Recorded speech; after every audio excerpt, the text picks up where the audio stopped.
Before we get started with RIP version 2, I wanted to point out a few differences between the original RIP version 1 and version 2 that we're going to cover in this course. Version 1 was a classful routing protocol.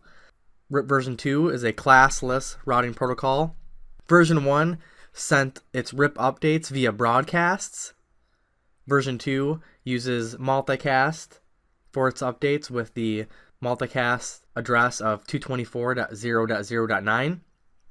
And then, of course, version 1 did not have any variable length subnet mask support, and version 2 does support VLSM. RIP version 2 is a pretty basic dynamic routing protocol. Once it is configured on our routers, the routers are going to advertise RIP messages via link local multicast address 224.0.0.9. Then the routers will advertise connected routes that are defined with network statements underneath the router RIP process. RIP version 2 is a distance vector protocol that uses router hop counts for its metric. If we take a look at this example, which route is best to get to the 10.300 network from R1? Since we just care about hop count with RIP, we're going to see how many routed hops we have for each path. If we look at the path through R2, we see that we have 2 hops. Our next option is to take the path directly from R1 to R3, which would obviously be 1 hop. Since the lowest hop count wins for the RIP metric, then the path directly to R3 would be considered to be the preferred route. All dynamic routing protocols have an assigned administrative distance value. RIP version 2's administrative distance is 120, which is worse than most routing protocols. If we take a look at this example, and we want to see which route is best to get to the 10.1200 network from R3, we'll see that R3 will be learning the route from both RIP and EIGRP. And the tiebreaker between both route advertisements from the 2 different routing protocols will be the administrative distance, which, of course, RIP has the higher administrative distance compared to EIGRP's AD of 90, so R3 would choose the EIGRP path since its administrative distance is lower than the RIP routing protocol, because the lower administrative distance is considered to be the preferred routed path. RIP version 2 uses split horizon and route poisoning to prevent routing loops. Let's take a look at an example of how split horizon works. Let's say that R3 advertised its connected 10.300 network to R1. With RIP, R1 would take that route advertisement and advertise it over to R2, but it would not advertise it back to R3 because of split horizon. Split horizon rule says to not advertise a route out of the same interface that learned about the route.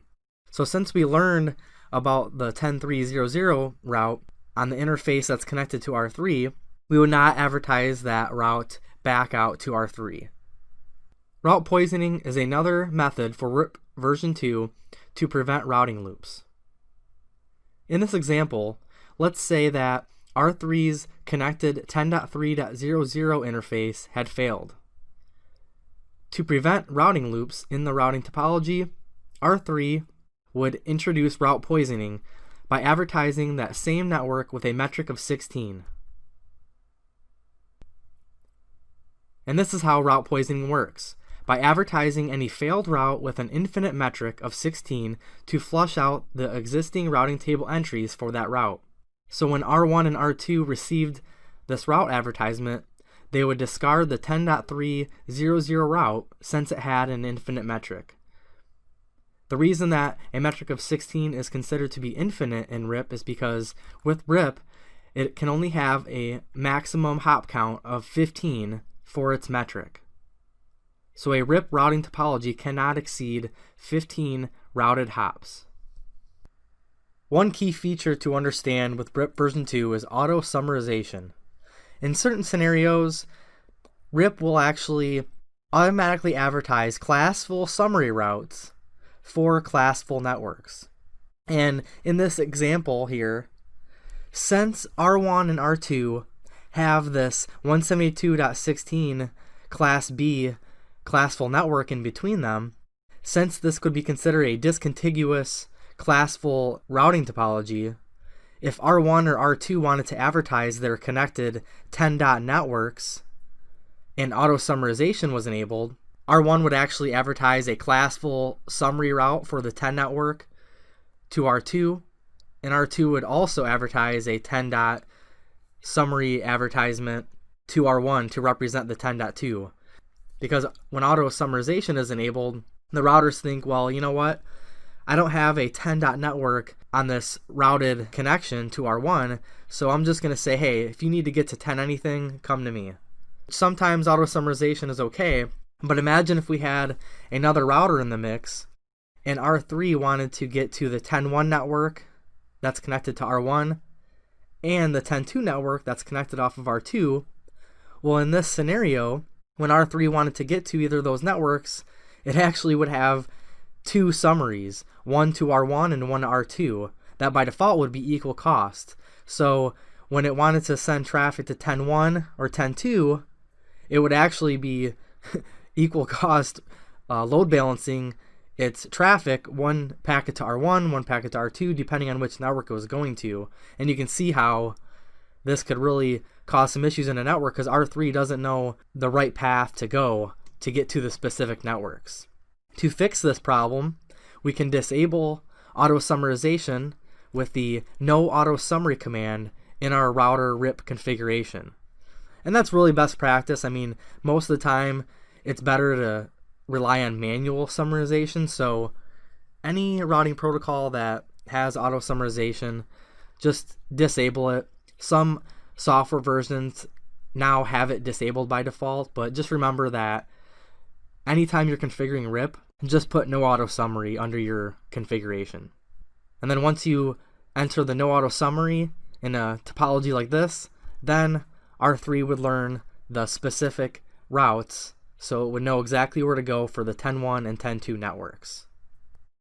Now if the topology would have looked like this and we had the 10 network between R1, R2, and R3, then we wouldn't have had this problem even if auto summarization was enabled, and R3 would have learned the specific routes directly to R1 and R2.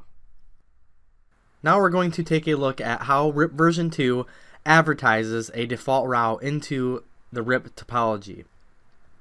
Every dynamic routing protocol has a different method for advertising default routes. For RIP, to advertise a default route, you simply add the default information originate command underneath your router RIP configuration.